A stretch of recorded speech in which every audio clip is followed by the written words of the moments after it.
ምን እየተባለ አሁን ራሱ ሰው በቃ ስምንተኛው እኮ ነው ዓለም ሊያጠፋ ነው እንዴው ቤተክርስቲያንን መከራ የሚያበላት ትውልድ መሆኑ አይቀርም የሚል ነው። ይሄ የሰነፍ ጥቅስ ነው። መሆኑ አይቀርም ግድ ነው። ትንቢቱ ይፈጸም ዘንድ ግድ ነው። መልሱ ግድ አይደለም ነው። እስኪ በሉ ሁላችሁ ግድ አይደለም በሉ። ድገሙ እንጂ ጨምሩ። ይሆን ዘንድ ምሳሌ አንድ ምሳሌ ልንገራችሁ። ነነዌ ከ3 ቀን በኋላ ትጠፋለች። ነነዌ ከ3 ቀን በኋላ ትጠፋለች። ማን ነው እንደዚህ ያለ? እግዚአብሔር። ንስሐ ገቡ። ጠፋች አልጠፋችም? ስለዚህ ይሆን ዘንድ ግድ አይደለም። ከተስተካከል የተነገረብን ነገር ሁሉ አይፈጸምብንም። ይሆን ዘንድ ግድ ነው። መሆኑ አይቀርም። ያው ነው ተነግሮብናል የሚል ሰው አለ። እንደዚህ ያለ ሰነፍ ነው ቤተክርስቲያንን የሚያጠፋት። ሰነፍ መሆኑ አይቀርም። እንደው አንዳንዱ ሰው ደግሞ ተጎልቶ ዝም ብሎ ሰዎች እኮ የሚጫወቱብን ለዚህ አሁን ይሆን ዘንድ ግድ ነው ስለተባለ ትዝ ይለኛል። እኔ ሁሉ የተናገርኩ ዚም ወልጆ ሰድወኛል ሰው በ2013 አካባቢ በ2015 የኢትዮጵያ ትንሣኤ ይሆናል ተባለ። ይሄው 17 ታው ብል ማን ሰምቶኝ በ2010 አሁን ደግሞ በ2016 ደግሞ ኋላ ምን ማለት ጀመሩ? ባላወቃችሁት መንገድ የኢትዮጵያ ትንሣኤ ሆኗል ተባሉ። ምንድነው ባላወቅነው መንገድ? የኢትዮጵያ ትንሣኤ ምንድነው እስቲ? ወይ ደግሞ የማያውቁት ትንሣኤ ወይ ጥፋትን ትንሣኤ የሚሉ ሰዎች አሉ። የነሱ መነጽርና እኛ መነጽር ወይ ይለያያል ማለት ነው። እንደው ሌባ የሚመቸው እኛ ተስፋ ስንቆርጥ ነው። ለሌባ ይመቸዋል። 8ኛው ሺህ ደርሷል። እንደዚህ ሆኗል። መሆኑ አይቀርም። እንደው ከእንደዚህ ያለ ነገር ካልወጣን ቤተክርስቲያንን ማሳደግ አንችልም፣ እኛም አናድግም። ስለዚህ እግዚአብሔር ቤተሰቦች አንድ የወንድማችን ህመም የትም ይኑር ሊሰማን ይገባል።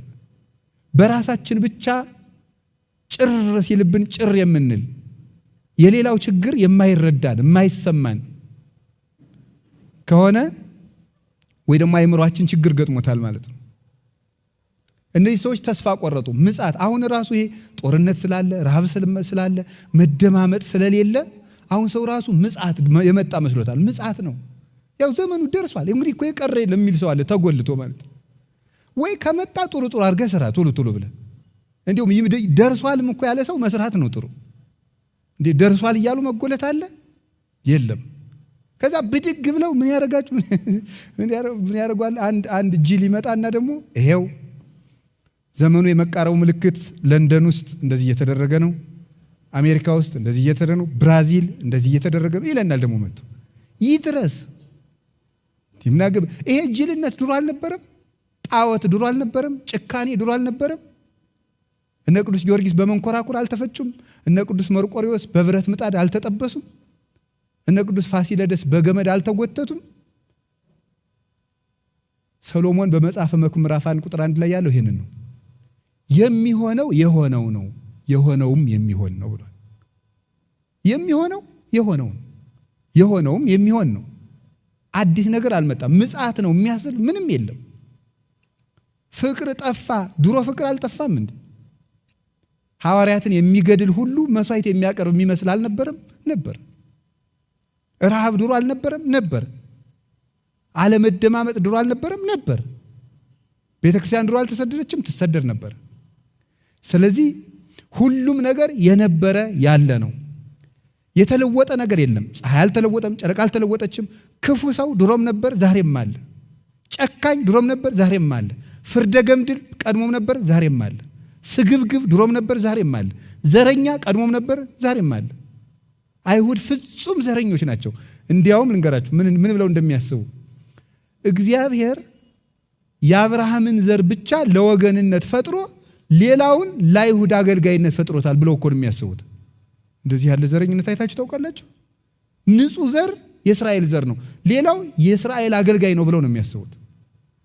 እንደዚህ የሚሉ ዘረኞች ነበሩ። የተሰሎንቄ ሰዎች የገጠማቸው ነገርና አሁን እኛ የገጠመን ነገር አንድ ነው። በእምነታቸው ብቻ ግፍ ሲደርስባቸው፣ ሲያጡ፣ ሲቸገሩ፣ ሲያንሱ አይ እንግዲህ ምን ማለት ጀመሩ ማለት ነው። የእግዚአብሔርን ረዳትነት በምድር መሳካት የሚለካ ሰው ብዙ አለ። እግዚአብሔር ሕፃናት ሲታረዱ እሺኛ በኃጢአታችን ነው አልን። ሕፃናት ሲታረዱ ለምን ይላል? ለዚህ መልሱ ምንድን ነው? ነፍሰ ጡሮች ሲገደሉ እግዚአብሔር የት አለ የሚል ሰው አለ። እኛ ምን እናውቃለን? በእግዚአብሔር ፍትህ ገብታችሁ መከራችሁን አትዩ። እንዲያው አባ እንጦንስ አንድ ጊዜ እግዚአብሔር ሆይ ክፉውን ሰው ሀብታም ታደርጋለህ፣ ደጉን ሰው ድሃ ታደርጋለህ፣ በጎውን ሰው ቶሎ እድሜውን ታሳጥራለህ፣ ጨካኝ ሰዎችን ደግሞ እድሜ ትጨምራለህ። ፍርድህ ምንድን ነው ብሎ ጠየቀው። እንጦንስ ዝም ብለህ የራስህን ኑሮ ኑር አለው። የራስህን ኑሮ ኑር፣ እሱን እግዚአብሔር ያውቃል። ያ ማለት ምን ማለት ነው? አይ መጠየቅ አትችሉም። ኦርቶዶክስ ተቀበል ነው እንጂ ምክንያት አትወድም ማለት አይደለም። አይሆንልህም ነው። የእግዚአብሔርን ፍርድ ካወቅ ወይ ራስህ እግዚአብሔር መሆን አለብህ። እግዚአብሔር ሱፐርናቹራል ፓወር ነው ተብሎ ከተናገረ ከሁሉ ነገር በላይ ከሆነ እግዚአብሔር የሚያደርገውን ሁሉ ማወቅ አለብኝ ካልክ በራሱ ይሄ ይቃረናል። የእግዚአብሔር ከሁሉ በላይ መሆኑ ምን ላይ ነው? እግዚአብሔር የሚያደርገውን ነገር ሁሉ አንተ ካወቅ። አትክልት የትኛው መነቀል እንዳለበት፣ የትኛው መቆረጥ እንዳለበት፣ የትኛው መቆየት እንዳለበት፣ የትኛው መገረዝ እንዳለበት የሚያውቀው ገበሬው ነው እንጂ አትክልቱ አይደለም የሚያውቀው። እኛ አትክልቶች ነን፣ እግዚአብሔር ደግሞ የሕይወታችን ገበሬ ነው። ወፃ ዘራኢ ይዝራ፣ ዘሪ ሊዘራ ወጣ ብሎ እንደነገረን እሱ ገበሬ ነው። ማንን መንቀል፣ ማንን መትከል፣ ማንን ማሳጠር፣ ማንን ማስረዘም እንዳለበት እሱ ያውቃል። ስለዚህ ስለተሳካልን እግዚአብሔር ወዶናል፣ ስላልተሳካልን እግዚአብሔር ጥሎናል ማለት ኦርቶዶክሳዊነት አይደለም። መሳካት የእግዚአብሔር ምልክት። አንዳንድ ሰው አለ፣ እስኪ አንተ ጠይቃችሁ። አንዳንድ ሰው ተሰሙት እንደው በሚዲያ ሁሉ ይነገራል። እግዚአብሔር ባርኮኝ ቀድሶኝ ይሄው 3 ልጆች አሉ፣ 3ቱም አግብተዋል። እግዚአብሔር ባርኮኝ ቀድሶኝ ይሄው 3 ቤት አለኝ። እግዚአብሔር ባርኮኝ ቀድሶኝ ይሄው 2 መኪና ገዝቻለሁ። እግዚአብሔር ባርኮኝ ቀድሶኝ አንዷ ልጇም አሜሪካ ሄዳለች። እግዚአብሔር ባርኮኝ ቀድሶኝ፣ እግዚአብሔር ባርኮኝ ቀድሶኝ ይሄው ጨጓራዬን ያመኛል የሚል ሰው ሰምታችሁ ታውቃላችሁ? የለም። ይሄው እኮ ምነግራችሁ እኮ እሱን ነው። እግዚአብሔር ባረከን የምንለው ምን ሲሆን ነው? እግዚአብሔር ባረከን፣ እግዚአብሔር አከበረን የሚባለው ሲሳካን ስኬት ነው ወይ? የእግዚአብሔር የመሆን ምልክት አይደለም።